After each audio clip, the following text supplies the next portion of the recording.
Welcome to Bearwood, a spectacular building with an extraordinary history. The mansion has lived countless lives and can tell a million stories.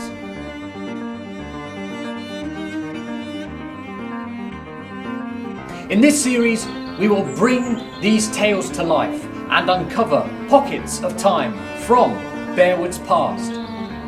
Each episode will begin using a photo of Bearwood chosen by students here at REDDAM'S House.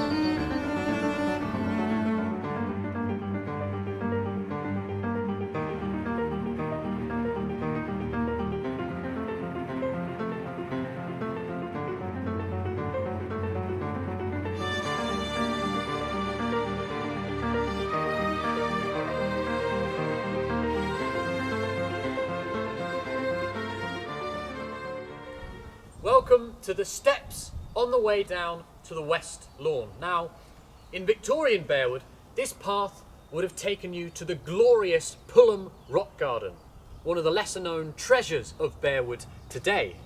At the time of the Royal Merchant Navy School, then usually the West Lawn was off limits, as many places were, but it did play host to the most important occasion of the year, Prize Day. Because the school had both royal and Merchant Navy connections, they were well accustomed to important visitors, including the King and Queen in 1941 and Admiral Jellicoe in 1935. This episode focuses on Princess Elizabeth, who first visited Bearwood on Saturday the 26th of July 1947, 75 years ago, to hand out prizes alongside Philip, who was then just Lieutenant Mountbatten. And we're going to hear what this day was like from somebody who was there and only 10 years old at the time. I've come to the other side of the West Lawn to show you a wide angle shot of the 1947 Prize Day. I was just talking at those steps there, and the mansion is behind us. If you look at this photo, you can see where the prizes would have been handed out, where the march past would have taken place, and this lawn would also have been used for gymnastics and PE displays on occasions such as this. You can also see that the boys and girls are kept apart, as we were talking about in the last episode. Now it's time for me to introduce our very special guest, SYLVIA. SYLVIA Lambert, who in 1945 joined the Royal Merchant Navy School at just 8 years old. She was the youngest and the smallest girl at the school. This is SYLVIA in November 1945, presenting flowers in the picture gallery to Violet Attlee, wife of the then Prime Minister Clement Attlee, and this picture appeared in the Times.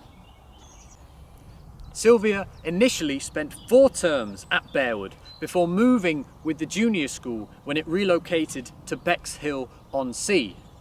In 1947, she travelled from Bexhill to Bearwood for Princess Elizabeth's visit.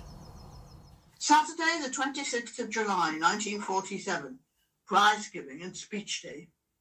This was an exciting day because Her Royal Highness the Princess Elizabeth was to be the guest of honour at Bearwood to present the prizes. The children from the junior school at Bexhill-on-Sea, around 56 in number, were transported by bus up to the senior school on what was an extremely hot day. The journey took about 2 hours, and the small bottles of milk intended as refreshment on the journey proved undrinkable. The milk had curdled due to the heat. When the juniors arrived, there was little time for them to be rehearsed for the parade, and in fact they were not included in the march past, but were lined up each side of the main company. However, they were included in the inspection, girls on the left, boys on the right, facing the princess and other guests. Though we hadn't been expecting to see Prince Philip, he was accompanying the princess, but much to the disappointment of the girls' school, he was wearing a light grey lounge suit, not a dashing naval uniform. The princess was dressed in a candy, pink and white outfit, with a turban-style hat made of the same material, which she had previously worn during her trip to South Africa with the King and Queen. Even at the tender age of 10, I was very much interested in fashion. The boys were wearing their #1 uniform with the white top on their caps because it was summer. The girls were wearing their navy gabardine pleated gym slips and white blouses, together with their Panama hats. The junior boys were clad in the Merchant Navy uniforms, whilst we little girls wore blue summer dresses and the inevitable Panama hats. There were speeches and then the presentation of prizes. I was lucky enough to be presented with Coot Club by Arthur Ransom, Form 4 second prize. The drill was that when my name was called, I had to march forward to opposite the princess, make a smart left turn, salute, naval fashion, take 2 steps forward, receive the prize, say thank you, ma'am, curtsy, take 2 steps back, right turn, and then march off. I think Her Royal Highness said, "I hope you enjoy reading this," but after 75 years, my memory is a little hazy. Once the presentation of prizes was completed, the royal party inspected the ranks of the assembled children, not forgetting the band. When Prince Philip came along the line of the junior girls, he stopped in front of my friend Hazel, 2 places along from me. Pointing to her face, he asked, "Who gave you that?"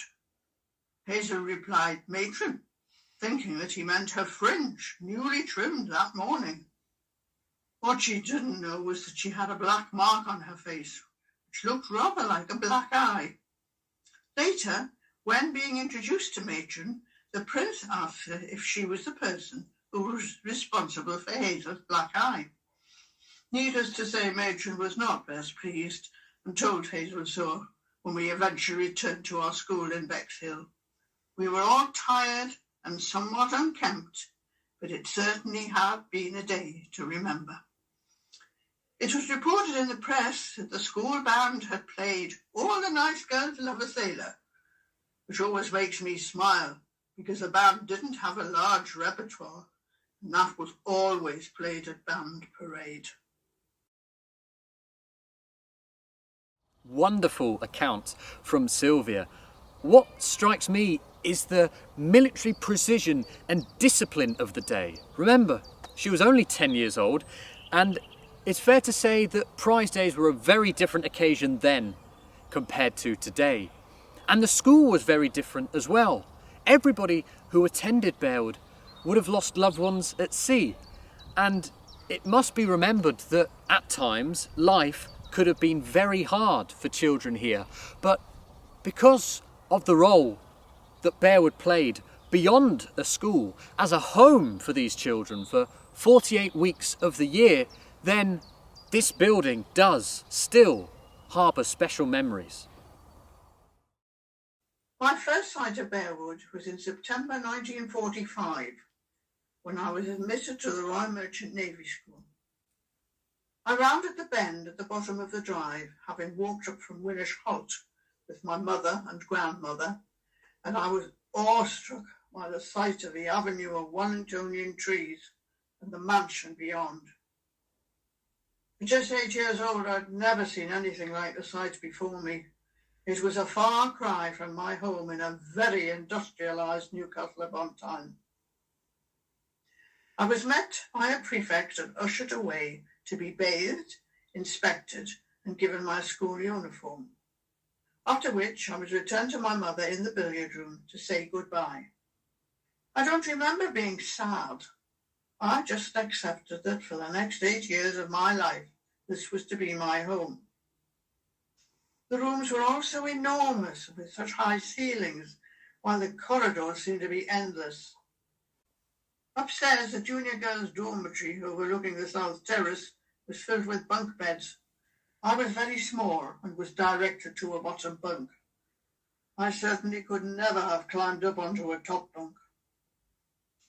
I was fascinated by the beautiful woodwork and the amazing fireplaces in the largest rooms, not to mention the wonderful sliding doors between what we call the West Form rooms. The beautiful oak staircase was very much out of bounds, but could be viewed through the glass doors at the bottom of the ghost corridor. We little girls have very vivid imaginations. It was sometimes hard to imagine what it would have been like as a family home. Life was tough at times, Discipline was strict, but it never really occurred to me to be naughty, so it wasn't too hard for me. It was a wonderful place to live, and I feel very lucky to have been brought up in such a magnificent setting. It was our home for 9 months of the year, and we were cocooned from the outside world in this beautiful place. Today, I just have to hear wood pigeons cooing, and I'm instantly transported back to those magical days of my childhood at Bearwood. I'm fortunate that I'm still in touch with many old royals from those far-off days, and we often share our memories and photographs. Some amazing reflections from Sylvia again, and I think everybody that's been to Bearwood can relate to the very first time that she saw the mansion from the bottom of the magnificent drive of Wellingtonias. What this episode and wider series has attempted to convey about Bearwood's past is change over time. Since being built in the 1860s and 1870s, the mansion has been a Victorian country house, a World War I convalescent hospital, and, for the last 100 years, a place of education. Yet, for all of these mammoth changes, whether you are a prince of the press, or a Canadian soldier, or an orphan, or have attended a school more recently in Bearwood College days, or currently at Reddam House, then the very fabric of this building hasn't changed, as we have demonstrated using photos which showcase the then and the now. And for all of the magnificent history that we have brought to life, there is so much more still to discover.